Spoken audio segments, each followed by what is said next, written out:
Hi, hello po. Isang mapagpalang araw pong muli sa inyong lahat. Kamusta na ho kayo? Sana ho ay lagi kayong nasa mabuting kalagayan saan man ho kayo naroroon. Nagbabalik hong muli itong aking YouTube channel na Eric's Vlog. Maraming salamat ho sa patuloy na nanonood ng aking mga ina-upload na video, and maraming salamat din ho sa patuloy na nagsusubscribe ho dito sa aking YouTube channel na Eric's Vlog. At ngayong araw ho na ito ay pag-usapan naman ho natin ito hong mga ibang petitioners ho na dumulog sa Korte Suprema upang questionin ho yung Republic Act 12232. Ito ho yung nagpapahaba ng termino ng mga barangay opisyal at ang nagpo-postpone ho ng 2025 Barangay and Sangguniang Kabataan Election na magaganap po sana sa December 1, 2025. So yan ho ang ating ibabahagi ngayong araw ho na ito.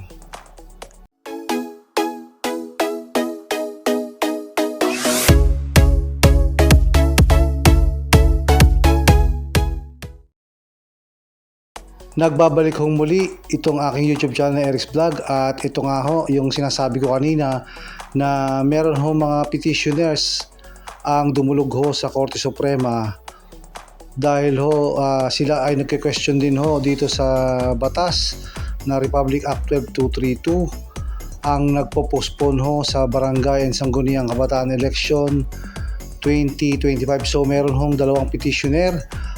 So ito ho, unahin ho natin itong second petitioner na kumi-question din ho sa Republic Act 12232.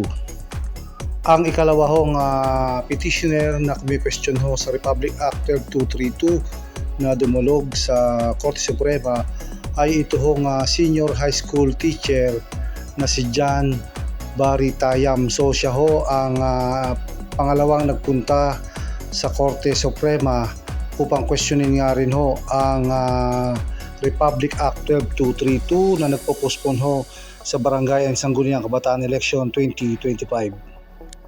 So ito ho yung kopya ng petition ho ng ikalawang petitioner na si John Barry Tayam. So ito ho yung unang pahina ng kanya hong petition na isinumite doon ho sa Korte Suprema. Ang nilalaman ho ng petisyon ni John Barry Tayam ay petition for certiorari and prohibition with a prayer for the issuance of temporary restraining order.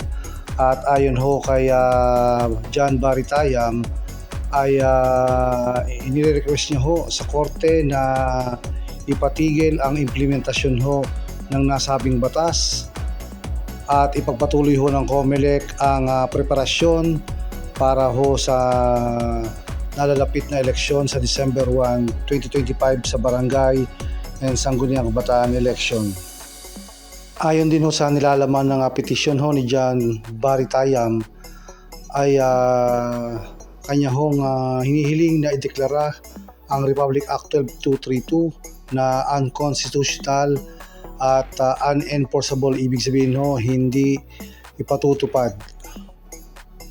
At tumungo naman ho tayo sa third petitioner ho na kumi-question din ho sa Republic Act 12232.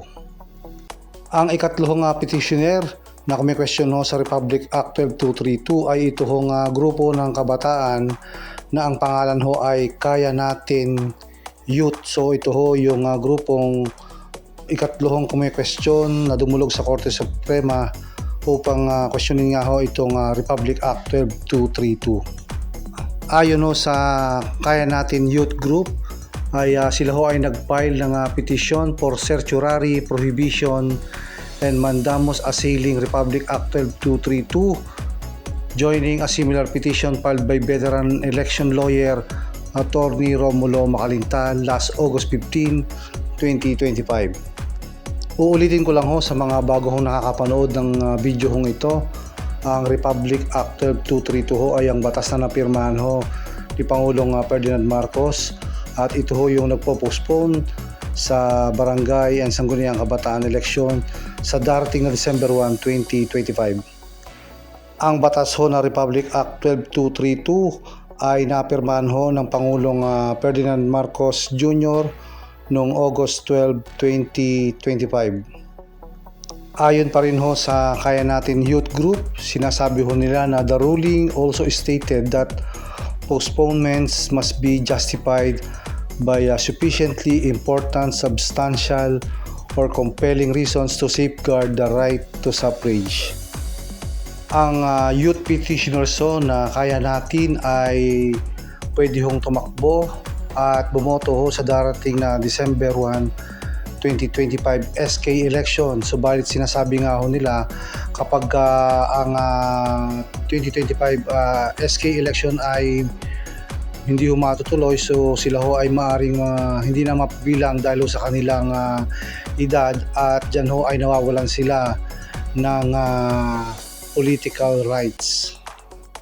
Isa pa hong argumento ng Kaya Natin Group, sinasabi ho nila na once lost due to aging out, the opportunity to run or vote in SK election cannot be restored, effectively resulting in irreparable and direct injury to their right to political participation. So yan ho ang mga argumento ng Kaya Natin Group na nag-file ho ng ikatlong petisyon sa Supreme Court. So hinihiling ho ng Kaya Natin Youth Group sa Korte Suprema na mag-issue ho ng TRO, ang Temporary Restraining Order, para ho ipatigil ang implementasyon ng batas na Republic Act 12232 na nagpo-postpone ho sa Barangay and Sangguniang Kabataan Election 2025 sa December 1. So yan ho ang dalawang petitioner na dumulog sa Korte Suprema upang questionin ho ang Republic Act 12232 na nagpo-postpone sa Barangay and Sangguniang Kabataan Election 2025 na magaganap sana ho sa December 1 sa Disyembre. At lumalabas ho na tatlo na ho ang petitioner dahil nauna na hong nagpetisyon ang veteran lawyer ho na si Attorney Romulo Macalintal.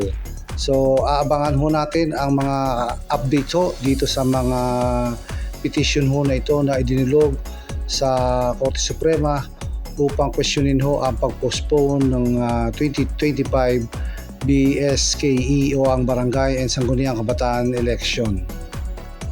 So hanggang dito na lang po muna ang ating vlog. Maraming salamat po sa panonood, and God bless po sa inyong lahat.